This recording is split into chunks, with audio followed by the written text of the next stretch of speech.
পড়ার বিষয় পক্ষ থেকে বলছি, তোমরা যারা কলকাতা বিশ্ববিদ্যালয় এডুকেশন অনার্স থার্ড সেমিস্টারে পড়ছো তাদের জন্য আমরা পড়ার বিষয়ের পক্ষ থেকে যে ইডিসি এসসি 3 এর সাজেশান নিয়ে এসেছি, অর্থাৎ কম্পিউটার অ্যাপ্লিকেশন। এই কম্পিউটার অ্যাপ্লিকেশনের যে সাজেশান এনেছি তোমরা জানো যে এই পরীক্ষাটা তোমরা যে কলেজে পড়াশোনা করছো সেই কলেজেই হবে এবং 50 নম্বরের পরীক্ষা হবে। তা অধিকাংশ কলেজে বা সব কলেজেই 2 নম্বরের পরীক্ষা হবে, প্রশ্ন থাকবে এবং অবজেক্টিভ থাকবে 1 নম্বরে। এর মধ্যে কিন্তু 50 নম্বরের পরীক্ষা হবে। তোমাদের যে সিলেবাসটা আছে সেই সিলেবাসটা একবার তোমাদের আমি দেখিয়ে দিই।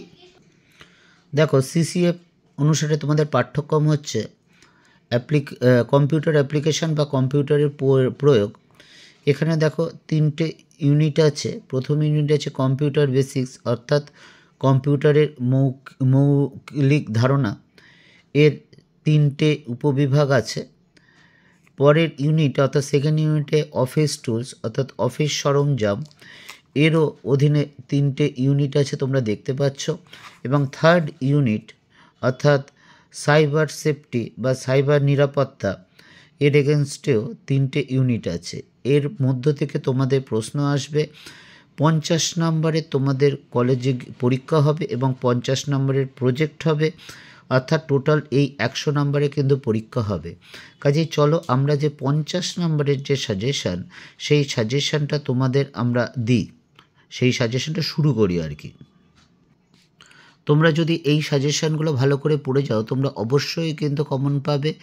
আমরা ইতিপূর্বে আরেকটা সাজেশান দিয়েছিলাম, আবার বেস স্কুলে কলেজ আর কি 10 এবং 5 নম্বরেরও থাকতে পারে, তারও কিন্তু আমরা একটা আলাদা সাজেশান দিয়েছি। অর্থাৎ Calcutta university third semester education honours EDC বা এসসি 3 যে কম্পিউটার অ্যাপ্লিকেশন থাকবে তার আরেকটা আমরা ইতিপূর্বে সাজেশান দিয়ে দিয়েছি, যেখানে 10 এবং 5 নম্বরের কোশ্চেন আছে। যে সকল কলেজে 10 বা 5 নম্বরের প্রশ্ন থাকবে তারা অবশ্যই সেগুলো দেখে যেও। এবং অনেক কলেজে এই পেপারটায় অবজেক্টিভ অর্থাৎ 2 আর 1 নাম্বার, বিশেষ করে 2 নম্বরেরই কোশ্চেন থাকবে। সেই সকল কলেজের জন্য কিন্তু আমরা এই সাজেশনটা শুরু করছি। তবে হ্যাঁ, এই 2 নম্বরের কোশ্চেন সব কলেজেই থাকবে, কিন্তু অবশ্যই থাকবে। কাজে আমাদের এই সাজেশানটি তোমরা কিন্তু অবশ্যই ভালো করে দেখো। যদি ভালো করে দেখো এবং পড়ো তাহলে আশা করি তোমাদের যে 2 নম্বরের কোশ্চেনগুলো তোমরা কিন্তু অবশ্যই কমন পাবে। এর মধ্যে দেখতে পাচ্ছ তোমাদের কিছু স্টার্ট দেওয়া আছে লাল কালি দিয়ে, সেগুলো কিন্তু বেশি ইম্পর্টেন্ট, এটা বলার নিশ্চয়ই অপেক্ষা রাখে না। তাই চলো শুরু করি। প্রথম প্রশ্ন দেখো, ওয়েবসাইট কি? দ্বিতীয় প্রশ্ন, ওয়েব ব্রাউজার কি? 3 নম্বর, প্রাথমিক মেমোরি ও সেকেন্ডারি মেমোরির কিছু উদাহরণ দাও এবং এর ডেফিনেশনটাও দেখে রাখবো অবশ্য, প্রাথমিক মেমোরি কাকে বলে বা সেকেন্ডারি মেমোরি। 4 নম্বর, কম্পিউটার মেমোরি কি দিয়ে গঠিত? 5, কৃত্রিম বুদ্ধিমত্তা বা এআই কি? 6, কম্পিউটার ব্যবহারের সুবিধা অসুবিধা। 7, কম্পিউটার ব্যবহারের কি বিপদ হতে পারে। 8, স্কুলে কম্পিউটার কেন পড়ানো হয়। 9, কম্পিউটার কেন প্রয়োজন হয়। 10, কম্পিউটারে কয়টি প্রজন্ম আছে, কি? 11, প্রথম কম্পিউটার কি ছিল। 12, কম্পিউটারের জনক হিসাবে কে পরিচিত ছিলেন। 13, কম্পিউটারের বিবর্তন কি। 14, কম্পিউটারের 5 প্রকার প্রজন্ম কি? 15, কম্পিউটার বিবর্তনের 4টি যুগ কি? 16, কম্পিউটার বিবর্তনের 3টি বৈশিষ্ট্য লেখো। 17, ARM প্রসেসর মেমোরির শ্রেণীবিন্যাস করো। 18, কম্পিউটার শ্রেণীবিন্যাসের 7টি স্তর কি? 19 নম্বর, কোন মেমোরি বা স্মৃতি দ্রুততম। 20, স্টোরেজ ডিভাইসের শ্রেণীবিন্যাস কি। 21, কম্পিউটারের বিভিন্ন প্রকার কি? 22, প্রথম কম্পিউটার কোনটি। তারপর হচ্ছে 23 নম্বর, একটি কম্পিউটার স্টোরেজ ডিভাইস কি। 23 নম্বর দেখো, ভারতে কম্পিউটারের জনক হিসেবে পরিচিত কে ছিলেন। এবং 24 নম্বর, প্রথম কম্পিউটার স্টোরেজ ডিভাইস কি। 25 নম্বর, একটি চৌম্বক স্টোরেজ ডিভাইস কি। 26, ভাইরাস ও ম্যালওয়্যারের মধ্যে মৌলিক পার্থক্য লেখো। 27, অ্যান্টিভাইরাস ও ম্যালওয়্যারের অপসারণ করতে পারে। 28, কেন অ্যান্টিভাইরাস সফটওয়্যার ও ফায়ারওয়্যারের প্রয়োজন। 29 অ্যান্টিভাইরাসের গুরুত্ব লেখো। 30 সফটওয়্যারের সংজ্ঞা ও উদাহরণ দাও। 31 হার্ডওয়্যারের সংজ্ঞা ও উদাহরণ দাও। 32 নম্বর হার্ডওয়্যার ও সফটওয়্যারের উপর ভাইরাসের প্রভাব লেখো। 33 ওয়েব ব্রাউজারের সংজ্ঞা দাও। 34 ওয়েব ব্রাউজার ও সার্চ ইঞ্জিনের মধ্যে পার্থক্য লেখো। 35 প্রথম ওয়েব ব্রাউজার কবে চালু হয়। 36 MS পাওয়ার পয়েন্ট কী। 37 পাওয়ার পয়েন্ট প্রেজেন্টেশন বা পিপিটি কী। 38 একটি স্লাইডে কী কী উপাদান যোগ করা যেতে পারে। 39 কম্পিউটার ভাইরাস কী। 40 প্রথম কম্পিউটার ভাইরাস কী। 41 ক্রিপার ভাইরাস কী।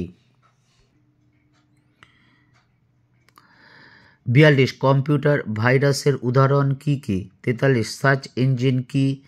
44 URL কী। 45 কম্পিউটার কী ও এর বৈশিষ্ট্য লেখো। 46 ফাইল ও ফোল্ডারের মধ্যে পার্থক্য লেখো।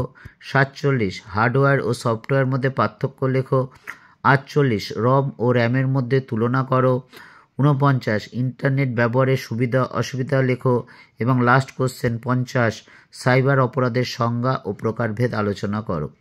এই 50টা কোশ্চেন যদি তোমরা দেখে যাও, তোমাদের যে 2 নম্বরে কোশ্চেন আসবে এই এডুকেশন অনার্স AC/C3 তাতে কিন্তু তোমরা কিন্তু অবশ্যই কমন পাবে। এবং অনেক কলেজে কিন্তু 2 নম্বরেরই 50 নম্বরের পরীক্ষা হবে, অর্থাৎ 25টা প্রশ্ন থাকবে।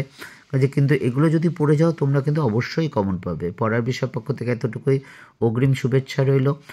তোমরা জানো আমরা পড়ার বিষয় পক্ষ থেকে হিস্ট্রি এবং এডুকেশনের অনার্স এবং হিস্ট্রি, পল সায়েন্স, ফিলোসফি এগুলোর আমরা পাসের এবং IDCর সাজেশান দিয়ে আসছি এবং বেশ কিছু সাজেশান দেওয়া হয়েছে। এডুকেশনের পুরো সাজেশান হয়ে গেছে তোমাদের দেওয়া। কাজে তো যদি তোমাদের দরকার হয় অবশ্যই তোমরা ডিসক্রিপশন বক্সে দেখে নিও। যদি আমাদের চ্যানেলের মাধ্যমে তোমরা উপকৃত হও তাহলে চ্যানেলটা অবশ্যই লাইক করবে বা সাবস্ক্রাইব করবে বা বেল আইকন টিপে রাখবে, কারণ আমরা অনবরত তোমাদের জন্য বিভিন্ন সাবজেক্টের অর্থাৎ হিস্ট্রি এবং education honours, history, education, pol science এবং ফিলোসফি, সিভ্যাক, ENVS এর সকল আমরা সাজেশান বা নোট দিয়ে দেবে এবং ইউনিভার্সিটি থেকে যেসব গুরুত্বপূর্ণ তথ্য তোমাদের জন্য তুলে ধরা হবে সেগুলো কিন্তু আমরা এই চ্যানেলের মাধ্যমে তুলে ধরবো তোমাদের সামনে।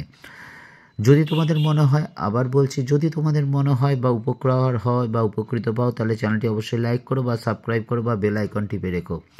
পড়ার বিষয় পক্ষ থেকে এতটুকুই। অগ্রিম শুভেচ্ছা রইল তোমাদের সকলের জন্য।